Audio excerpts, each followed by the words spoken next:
ये कहानी प्रेमचंद जी द्वारा लिखी गई है जिसका नाम है प्रेम सूत्र। तो आइए सुनते हैं इस कहानी को। एक संसार में कुछ ऐसे मनुष्य भी होते हैं जिन्हें दूसरों के मुख से अपनी स्त्री की सौंदर्य प्रशंसा सुनकर उतना ही आनंद होता है जितनी अपनी कीर्ति की चर्चा सुनकर। पश्चिमी सभ्यता के प्रसार के साथ ऐसे प्राणियों की संख्या बढ़ती जा रही है। पशुपतिनाथ वर्मा इन्हीं लोगों में था। जब लोग उनकी परम सुंदरी स्त्री की तारीफ करते हुए कहते, ओहो कितनी अनुपम रूप राशि है, कितनी अलौकिक सौंदर्य है, तब वर्मा जी मारे खुशी और गर्व के फूल उठते थे। संध्या का समय था। मोटर तैयार खड़ी थी। वर्मा जी सैर करने जा रहे थे, किंतु प्रभा जाने को उत्सुक नहीं मालूम होती थी। वो एक कुर्सी पर बैठी हुई कोई उपन्यास पढ़ रही थी। वर्मा जी ने कहा, तुम तो अभी तक बैठी पढ़ रही हो। मेरा तो इस समय जाने को जी नहीं चाहता। नहीं प्रिय, इस समय तुम्हारा न चलना सितम हो जाएगा।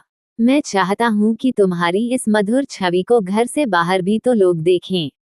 जी नहीं, मुझे ये लालसा नहीं है। मेरे रूप की शोभा केवल तुम्हारे लिए है और तुम ही को दिखाना चाहती हूँ। नहीं, मैं इतना स्वार्थांध नहीं हूँ। जब तुम सैर करने निकलो, मैं लोगों से ये सुनना चाहता हूँ कि कितनी मनोहर छवि है। पशुपति कितना भाग्यशाली पुरुष है। तुम चाहो, मैं नहीं चाहती। तो इसी बात पर आज मैं कहीं नहीं जाऊंगी। तुम भी मत जाओ, हम दोनों अपने ही बाग में टहलेंगे। तुम हौज के किनारे हरी घास पर लेट जाना, मैं तुम्हें वीणा बजाकर सुनाऊंगी। तुम्हारे लिए फूलों का हार बनाऊंगी, चांदनी में तुम्हारे साथ आंख मिचौनी खेलूंगी। नहीं नहीं प्रभा, आज हमें अवश्य चलना पड़ेगा। तुम कृष्णा से आज मिलने का वादा कराई हो। वह बैठी हमारा रास्ता देख रही होगी। हमारे न जाने से उसे कितना दुख होगा। हाय, वही कृष्णा, बार बार वही कृष्णा। पति के मुख से नित्य ये नाम चिनगारी की भांति उड़कर प्रभा को जलाकर भस्म कर देता था। प्रभा को अब मालूम हुआ कि आज ये बाहर जाने के लिए क्यों इतने उत्सुक हैं। इसलिए आज इन्होंने मुझसे केशों को संवारने के लिए इतना आग्रह किया था। वह सारी तैयारी उसी कुल्टा कृष्णा से मिलने के लिए थी। उसने दृढ़ स्वर में कहा, तुम्हें जाना हो जाओ, मैं न जाऊंगी। वर्मा जी ने कहा, अच्छी बात है, मैं ही चला जाऊंगा। 2 पशुपति के जाने के बाद प्रभा को ऐसा जान पड़ा कि वह बाटिका उसे काटने दौड़ रही है। ईर्ष्या की ज्वाला से उसका कोमल शरीर हृदय भस्म होने लगा। वे वहां कृष्णा के साथ बैठे विहार कर रहे होंगे, उसी नांगिन के से केशवाली कृष्णा के साथ, जिसकी आंखों में घातक विष भरा हुआ है। मर्दों की बुद्धि क्यों इतनी स्थूल होती है। इन्हें कृष्णा की चटक मटक ने क्यों इतना मोहित कर लिया है। उसके मुख से मेरे पैर का तलवा कहीं सुंदर है। हाँ, मैं एक बच्चे की माँ हूँ और वह नवयौवना है। जरा देखना चाहिए, उनमें क्या बातें हो रही हैं। ये सोचकर वह अपनी सास के पास आकर बोली, अम्मा, इस समय अकेले जी घबराता है, चलिए कहीं घूम आवें। सास बहू पर प्राण देती थी। चलने पर राजी हो गई। गाड़ी तैयार करा के दोनों घूमने चली।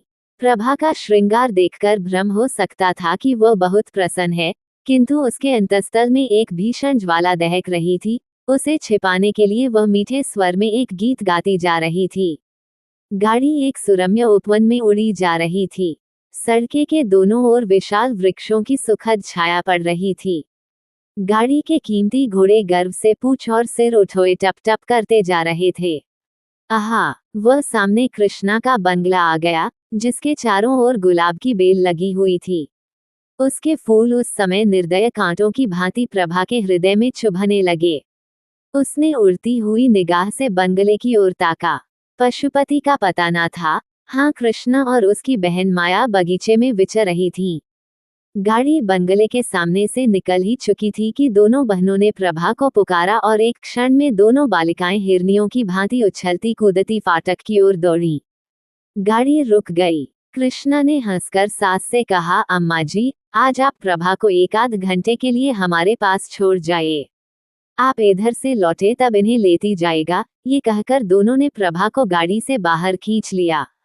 सास कैसे इनकार करती। जब गाड़ी चली गई तब दोनों बहनों ने प्रभा को बगीचे में एक बेंच पर जा बिठाया।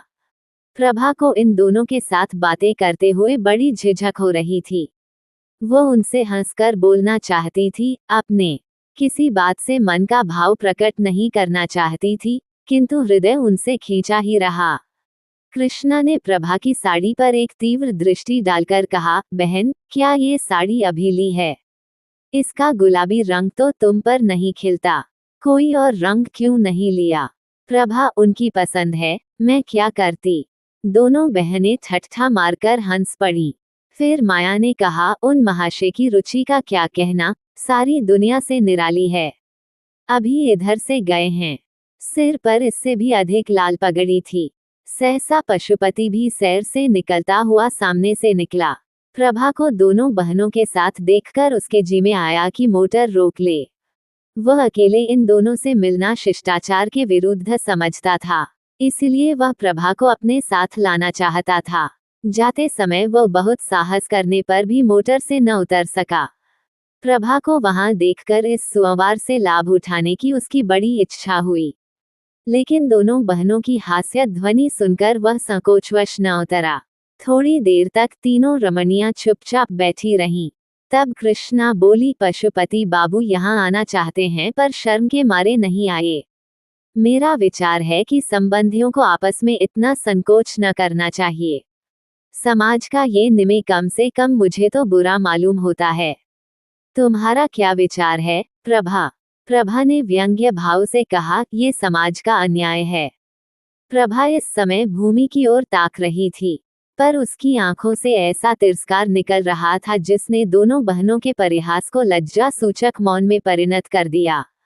उसकी आंखों से एक चिनगारी सी निकली, जिसने दोनों युवतियों के आमोद प्रमोद और उस कुवृत्ति को जला डाला जो प्रभा के पति परायण हृदय को बाणों से वेध रही थी, उस हृदय को जिसमें अपने पति के सिवा और किसी को जगह न थी। माया ने जब देखा कि प्रभा इस वक्त क्रोध से भरी बैठी है, तब बेंच से उठ खड़ी हुई और बोली, आओ बहन, जरा टहलें, यहाँ बैठे रहने से तो टहलना ही अच्छा है। प्रभा ज्यों की त्यों बैठी रही, पर वे दोनों बहनें बाग में टहलने लगीं। उस वक्त प्रभा का ध्यान उन दोनों के वस्त्राभूषण की ओर गया। माया बंगाल की गुलाबी रेशमी की एक महीन साड़ी पहने हुए थी जिसमें न जाने कितने चुन्नटें पड़ी हुई थीं। उसके हाथ में एक रेशमी छतरी थी जिसे उसने सूर्य की अमित किरणों से बचने के लिए खोल लिया था। कृष्णा के वस्त्र भी वैसे ही थे। हाँ, उसकी साड़ी पीले रंग की थी और उसके घूंघर वाले बाल साड़ी के नीचे से निकलकर माथे और गालों पर लहरा रहे थे। प्रभा ने एक ही निगाह से ताड़ लिया कि इन दोनों युवतियों में किसी को उसके पति से प्रेम नहीं है। केवल आमोद लिप्सा के वशीभूत होकर यह स्वयं बदनाम होंगी और उसके सरल हृदय पति को भी बदनाम कर देंगी। उसने ठान लिया कि मैं अपने भ्रम को इन विषाक्त पुष्पों से बचाऊंगी और चाहे जो कुछ हो उसे इनके ऊपर मंडराने न दूंगी, क्योंकि यहाँ केवल रूप और बास है, रस का नाम नहीं। प्रभा अपने घर लौटते ही उस कमरे में गई। उसकी लड़की शांति अपनी दाई की गोद में खेल रही थी। अपनी नन्ही जीती जागती गुड़िया की सूरत देखते ही प्रभा की आंखें सजल हो गई। उसने मातृस्नेह से विभोर होकर बालिका को गोद में उठा लिया, मानो किसी भयंकर पशु से उसकी रक्षा कर रही है। उस दुस्सह वेदना की दशा में उसके मुंह से यह शब्द निकला, गए बच्ची, तेरे बाप को लोग तुझसे छीनना चाहते हैं। हाय, तू क्या अनाथ हो जाएगी? नहीं नहीं, अगर मेरा बस चलेगा तो मैं इन निर्बल हाथों से उन्हें बचाऊंगी। आज से प्रभा विषादमय भावनाओं में मग्न रहने लगी। आने वाली विपत्ति की कल्पना करके कभी कभी भयातुर होकर चिल्ला पड़ती। उसकी आंखों में उस विपत्ति की तस्वीर खींच जाती जो उसकी ओर कदम बढ़ाए चली आती थी, पर उस बालिका की तोतली बातें और उसकी आंखों की नी शंख ज्योति प्रभा के विकल हृदय को शांत कर देती। वो लड़की को गोद में उठा लेती और वो मधुर हास्य छवि जो बालिका के पतले पतले गुलाबी ओठों पर खेलती होती, प्रभा की सारी शंकाओं और बाधाओं को छिन्न भिन्न कर देती। उन विश्वासमय नेत्रों में आशा का प्रकाश उसे आश्वस्त कर देता। हाँ, अभागिनी प्रभा, तू क्या जानती है क्या होने वाला है? 3 ग्रीष्मकाल की चांदनी रात थी। सप्तमी का चांद प्रकृति पर अपना मंद शीतल प्रकाश डाल रहा था। पशुपति मौलसिरी की एक डाली हाथ से पकड़े और तने से चिपटा हुआ माया के कमरे की ओर टकटकी लगाए ताक रहा था। कमरे का द्वार खुला हुआ था और शांत निशा में रेशमी साड़ियों की सरसराहट के साथ दो रमणियों की मधुर हास्य ध्वनि मिलकर पशुपति के कानों तक पहुंचते पहुंचते आकाश में विलीन हो जाती थी। एकाएक दोनों बहनें कमरे से निकली और उसी ओर चली जहां पशुपति खड़ा था। जब दोनों उस वृक्ष के पास पहुंची तब पशुपति की परछाई देखकर कृष्णा चौंक पड़ी और बोली, है बहन, यह क्या है? पशुपति वृक्ष के नीचे से आकर सामने खड़ा हो गया। कृष्णा उन्हें पहचान गई और कठोर स्वर में बोली, आप यहाँ क्या करते हैं? बतलाए, यहाँ आपका क्या काम है? बोलिए जल्दी। पशुपति की सिटप पिट्टी गुम हो गई। इस अवसर के लिए उसने जो प्रेम वाक्य रटे थे वे सब विस्मृत हो गए।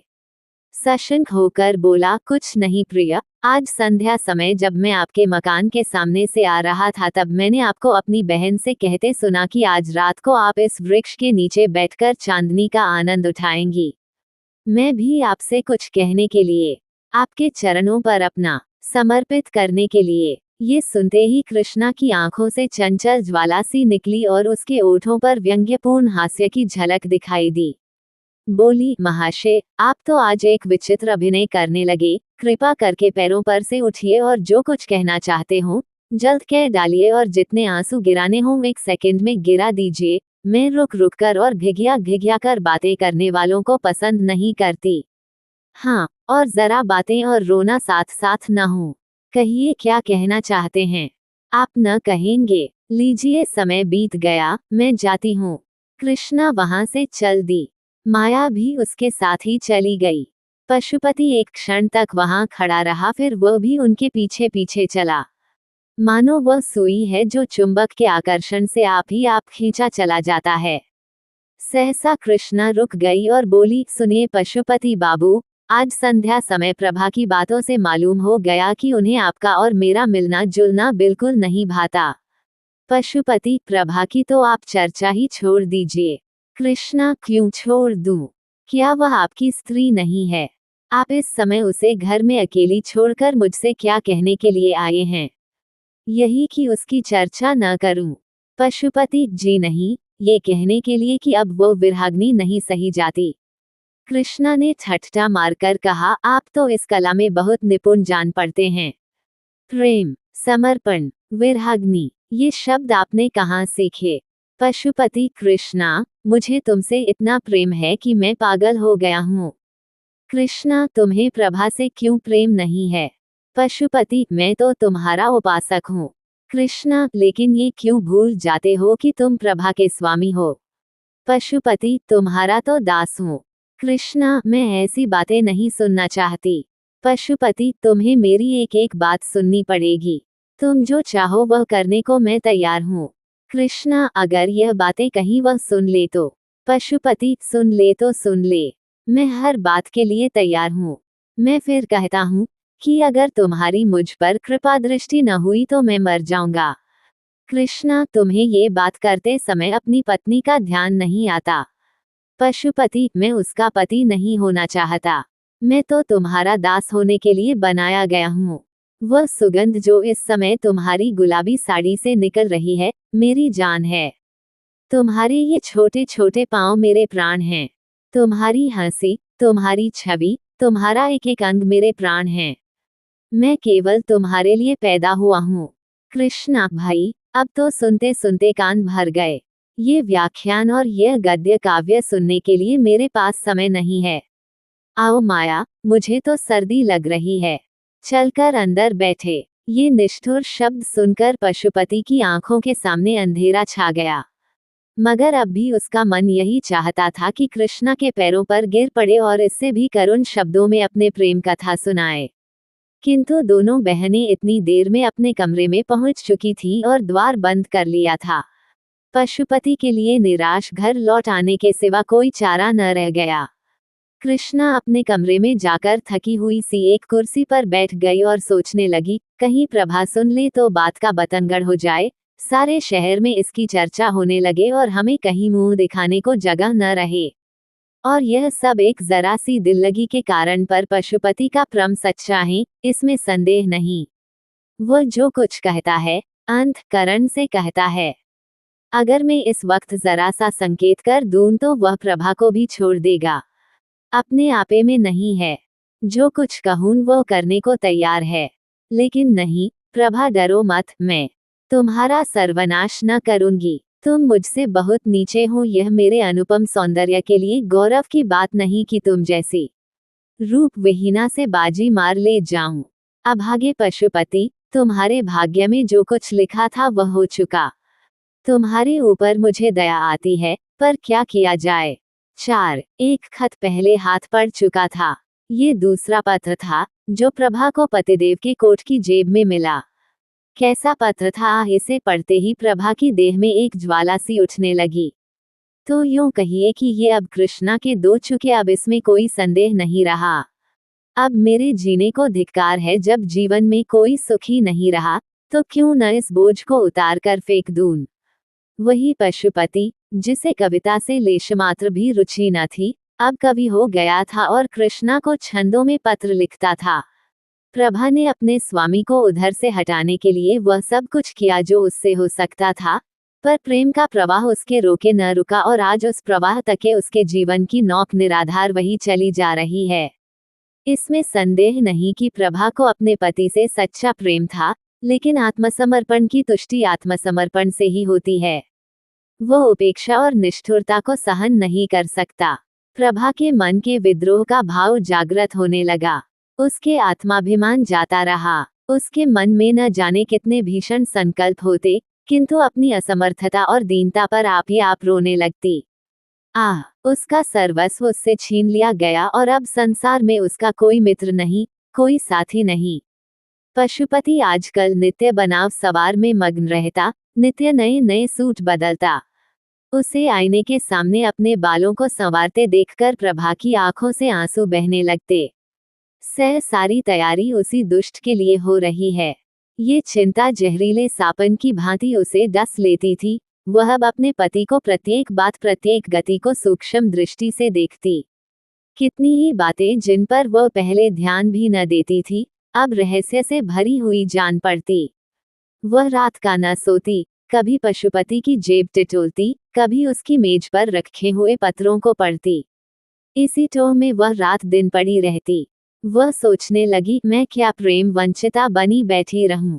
क्या मैं प्राणेश्वरी नहीं बन सकती? क्या इसे परित्यक्ता बनकर ही काटना होगा? आह निर्दयी, तूने मुझे धोखा दिया, मुझसे आंखें फेर ली, पर सबसे बड़ा अनर्थ ये किया कि मुझे जीवन का कलुषित मार्ग दिखा दिया। मैं भी विश्वासघात करके तुझे धोखा देकर क्या कलुषित प्रेम का आनंद नहीं उठा सकती? अश्रुधारा से सींचन कर ही सही, पर क्या अपने लिए कोई वाटिका नहीं लगा सकती? वह सामने के मकान में घुघनराले बालों वाला युवक रहता है और जब मौका पाता है मेरी ओर सचेष्ट नेत्रों से देखता। क्या केवल एक प्रेम कटाक्ष से मैं उसके हृदय पर अधिकार नहीं प्राप्त कर सकती? अगर मैं इस भांति निष्ठुरता का बदला लूं तो क्या अनुचित होगा? आखिर मैंने अपना जीवन अपने पति को किस लिए सौंपा था? इसलिए तो कि सुख से जीवन व्यतीत करूं, चाहूं और चाही जाऊं और इस प्रेम साम्राज्य की अधीश्वर बनी रहूं। मगर वे सारी अभिलाषाएं धूल में मिल गई। अब मेरे लिए क्या रह गया है?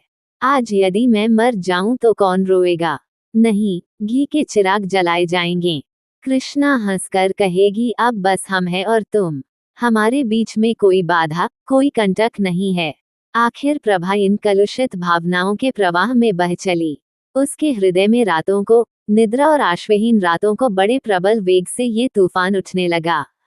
प्रेम तो अब किसी अन्य पुरुष के साथ कर सकती थी। ये व्यापार तो जीवन में केवल एक ही बार होता है। लेकिन वह प्राणेश्वरी अवश्य बन सकती थी और उसके लिए एक मधुर मुस्कान, एक बांकी निगाह काफी थी। और जब वह किसी की प्रेमिका हो जाएगी तो यह विचार कि मैंने पति से उसकी बेवफाई का बदला ले लिया कितना आनंदप्रद होगा। तब वह उसके मुख की ओर कितने गर्व, कितने संतोष, कितने उल्लास से देखेगी। संध्या का समय था। पशुपति सैर करने गया था। प्रभा कोठे पर चढ़ गई और सामने वाले मकान की ओर देखा। घुंघराले बोलों वाला युवक उसके कोठे की ओर ताक रहा था। प्रभा ने आज पहली बार उस युवक की ओर मुस्करा कर देखा। युवक भी मुस्कुराया और अपनी गर्दन झुकाकर मानो ये संकेत किया कि आपकी प्रेम दृष्टि का भिखारी हूँ। प्रभा ने गर्व से भरी हुई दृष्टि इधर उधर दौड़ाई, मानो वह पशुपति से कहना चाहती थी, तुम उस उल्टा कैपेरो पढ़ते हो और समझते हो कि मेरे हृदय को चोट नहीं लगती। लो तुम भी देखो और अपने हृदय पर चोट न लगने दो। तुम उसे प्यार करो, मैं भी इससे हंसू बोलूं। क्यों? यह अच्छा नहीं लगता। इस दृश्य को शांत चित्त से नहीं देख सकते। क्यों रक्त खौलने लगता है? मैं वही तो कह रही हूँ जो तुम कर रहे हो। आह, यदि पशुपति को ज्ञात हो जाता कि मेरी निष्ठुरता ने इस सती के हृदय की कितनी कायापलट कर दी है तो क्या उसे अपने कृत्य पर पश्चाताप न होता? क्या वह अपने किए पर लज्जित न होता? प्रभा ने उस युवक से इशारे में कहा, आज हम और तुम पूर्व वाले मैदान में मिलेंगे और कोठे के नीचे उतर आई। प्रभा के हृदय में इस समय एक वही उत्सुकता थी जिसमें प्रतिकार का आनंद मिश्रित था। वह अपने कमरे में जाकर अपने चुने हुए आभूषण पहनने लगी। एक क्षण में वह एक फालसई रंग की रेशमी साड़ी पहने कमरे से निकली और बाहर जाना ही चाहती थी कि शांता ने पुकारा, अम्मा जी, आप कहाँ जा रहा है? मैं भी आपके साथ चलूंगी। प्रभा ने झट बालिका को गोद में उठा लिया और उसे छाती से लगाते ही उसके विचारों ने पलटा खाया। उन बाल नेत्रों में उसके प्रति कितना असीम विश्वास, कितना सरल स्नेह, कितना पवित्र प्रेम झलक रहा था। उसे उस समय माता का कर्तव्य याद आया। क्या उसकी प्रेमाकांक्षा उसके वात्सल्य भाव को कुचल देगी? क्या वह प्रतिकार की प्रबल इच्छा पर अपने मात्र कर्तव्य को बलिदान कर देगी? क्या वह अपने क्षणिक सुख के लिए उस बालिका का भविष्य, उसका जीवन धूल में मिला देगी? प्रभा की आंखों से आंसू की दो बूंदों गिर पड़ी। उसने कहा, नहीं, कदापि नहीं, मैं अपनी प्यारी बच्ची के लिए सब कुछ सह सकती हूँ। 1 महीना गुजर गया। प्रभा अपनी चिंताओं को भूल जाने की चेष्टा करती रहती थी, पर पशुपति नित्य किसी न किसी बहाने से कृष्णा की चर्चा किया करता। कभी कभी हंसकर कहता, प्रभा, अगर तुम्हारी अनुमति हो तो मैं कृष्णा से विवाह कर लूं। प्रभा इसके जवाब में रोने के सिवा और क्या कर सकती थी। आखिर एक दिन पशुपति ने उसे विनयपूर्ण शब्दों में कहा, कहूं प्रभा, उस रमणी की छवि मेरी आंखों से नहीं उतरती। उसने मुझे कहीं का नहीं रखा। ये कहकर उसने कई बार अपना माथा ठोका। प्रभा का हृदय करुणा से द्रवित हो गया। उसकी दशा उस रोगी की सी थी जो ये जानता हो कि मौत उसके सिर पर खेल रही है, फिर भी उसकी जीवन लालसा दिन दिन बढ़ती जाती हो। प्रभा इन सारी बातों पर भी अपने पति से प्रेम करती थी और स्त्री सुलभ स्वभाव के अनुसार कोई बहाना खोजती थी कि उसके अपराधों को भूल जाए और उसे क्षमा कर दे। एक दिन पशुपति बड़ी रात गए घर आया और रात भर नींद में कृष्णा कृष्णा कहकर बर्राता रहा। प्रभा ने अपने प्रियतम का यह आर्तनाद सुना और सारी रात चुपके चुपके रोया की, बस रोया की। प्रातःकाल वह पशुपति के लिए दूध का प्याला लिए खड़ी थी कि वह उसके पैरा पर गिर पड़ा और बोला, प्रभा, मेरी तुमसे एक विनय है, तुम ही मेरी रक्षा कर सकती हो, नहीं मैं मर जाऊंगा। मैं जानता हूँ कि यह सुनकर तुम्हें बहुत कष्ट होगा, लेकिन मुझ पर दया करो।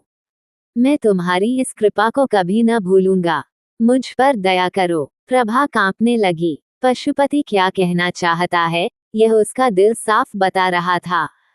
फिर भी वह भयभीत होकर पीछे हट गई और दूध का प्याला मेज पर रखकर अपने पीले मुख को कांपते हुए हाथों से छिपा लिया। पशुपति ने फिर भी सब कुछ ही कह डाला। लालसाग्नि अब अंदर न रह सकती थी, उसकी ज्वाला बाहर निकल ही पड़ी। तात्पर्य ये था कि पशुपति ने कृष्णा के साथ विवाह करना निश्चय कर लिया था। वह उसे दूसरे घर में रखेगा और प्रभा के यहाँ 2 रात और 1 रात उसके यहाँ रहेगा। ये बातें सुनकर प्रभा रोई नहीं, वरन स्तंभित होकर खड़ी रह गई। उसे ऐसा मालूम हुआ कि उसके गले में कोई चीज अटकी हुई है और वह सांस नहीं ले सकती। पशुपति ने फिर कहा, प्रभा, तुम नहीं जानती कि जितना प्रेम तुमसे मुझे आज है उतना पहले कभी नहीं था। मैं तुमसे अलग नहीं हो सकता। मैं जीवन पर्यंत तुम्हें इसी भांति प्यार करता रहूंगा। पर कृष्णा मुझे मार डालेगी। केवल तुम ही मेरी रक्षा कर सकती हो। मुझे उसके हाथ मत छोड़ो प्रिय। अभागिनी प्रभा, तुझसे पूछ पूछ कर तेरी गर्दन पर छुरी चलाई जा रही है। तू गर्दन झुका देगी या आत्मगौरव से सिर उठाकर कहेगी मैं ये नीच प्रस्ताव नहीं सुन सकती। प्रभा ने इन बातों में एक भी न की। वह अचेत होकर भूमि पर गिर पड़ी। जब होश आया, कहने लगी, बहुत अच्छा, जैसी तुम्हारी इच्छा, लेकिन मुझे छोड़ दो, मैं अपनी माँ के घर जाऊंगी, मेरी शांता मुझे दे दो।